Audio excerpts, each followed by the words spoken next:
এই অন্যায় ভাবে বেটাগিরি করিস না। এই এলাকার এমপি যদি আল্লাহর রহমতে আপনাদের দয়া, এই কথা বলো না, আপনাদের দয়া আমি হই, একটা কথা বলে রাখি, ভাটি এলাকার ভাগ্য আল্লাহর রহমতে আমরা পরিবর্তন করে দিই।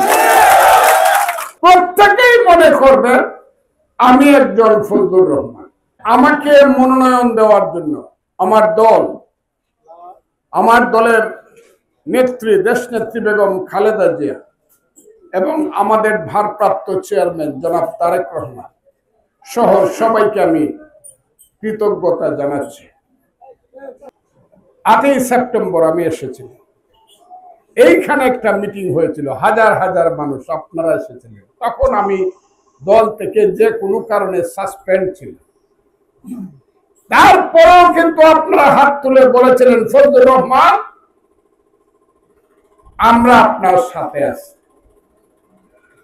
আর আমি বলেছিলাম আমিও আমার সাথে ধানের শীষ মার্কাটা নিয়ে আসবো। এখন আমিও এসেছি আপনাদের চাওয়ার মতো, দলের ধানের শীষ মার্কাটাও আমি নিয়ে এসেছি। আপনারা খুশি হয়েছেন? আপনারা দয়া করে আমাদের নেতা নেত্রীর নামে একটা হাততালি দেন।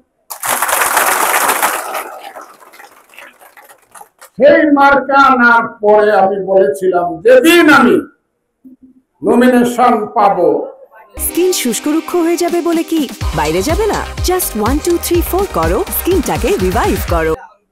সেদিন থেকে এই এলাকায় আমার দলের কেউ যদি কোনো নেতা যদি কোনো বাজে কাজ করে তার দায়িত্ব আমার।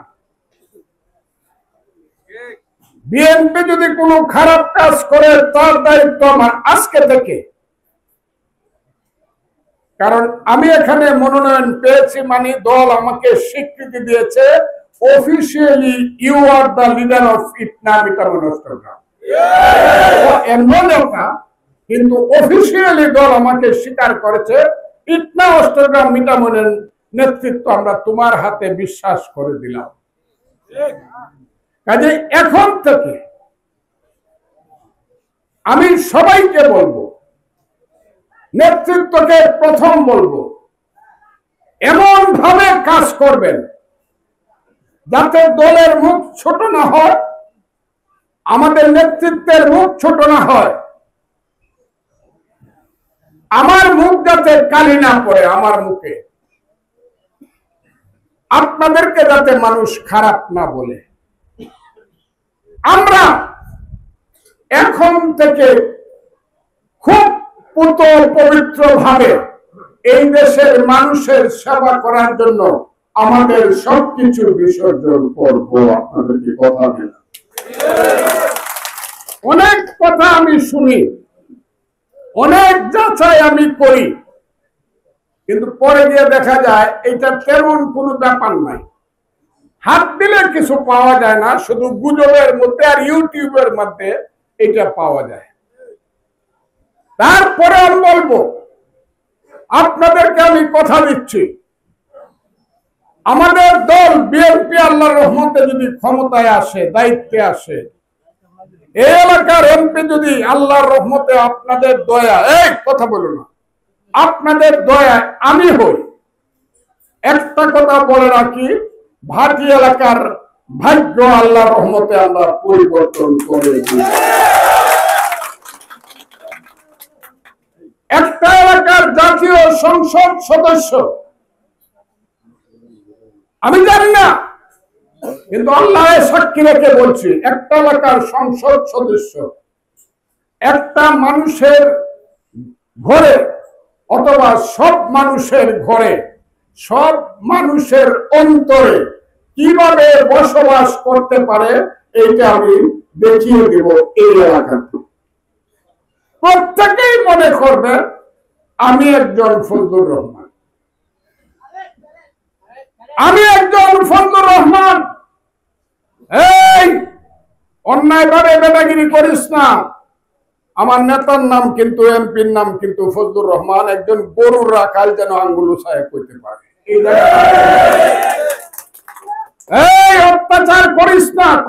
করিস না। আমাদের নেতার নাম কিন্তু ফজলুর রহমান। এই এলাকায় এই কথাটা আপনারা বুক ফুলায় বলতে পারবেন। উন্নয়নের কথাটা পরে আসছে। এইখানে সমাজে, ভাটি এলাকার সমাজে যে কালো দ্বন্দ্ব আছে, কুৎসিত দ্বন্দ্ব আছে, শত বছর যাবৎ গোষ্ঠীতে গোষ্ঠীতে মারামারি, ভাইয়ে ভাইয়ে মারামারি, গ্রামে গ্রামে মারামারি, খুন খারাপি, ধানের টাকা বিক্রি করে কিশোরগঞ্জে উকিল, মুক্তার, ডাক্তার ফজলুর রহমান হাইকোর্ট সবার কাছে নিয়ে যে ঢালেন, এটা আমি বন্ধ করে দিই। এদেশে এটা আমি বন্ধ করে দিই। এইটা হতে পারবে না।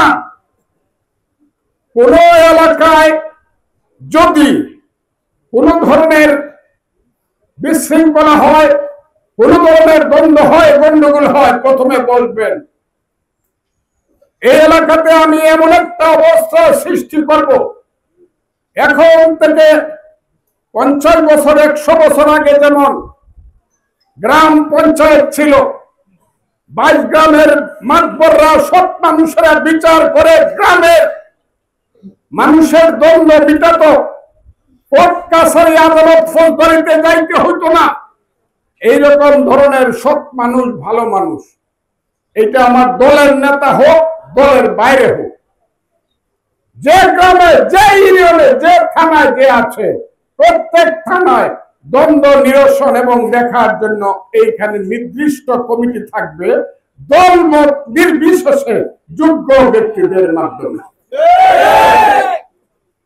এর পরেও যদি গন্ডগোল না হয়, আমি যাব, আমি প্রশাসন প্রয়োজন হলে নিয়ে যাব। আমি বলবো সবাই মিলেমিশে থাকো, এইভাবে চলো। এরপরে যদি কেউ দুষ্টামি করে, এরপরে যদি কেউ রাহাজানি করে, কেউ হত্যা করে, আমি তার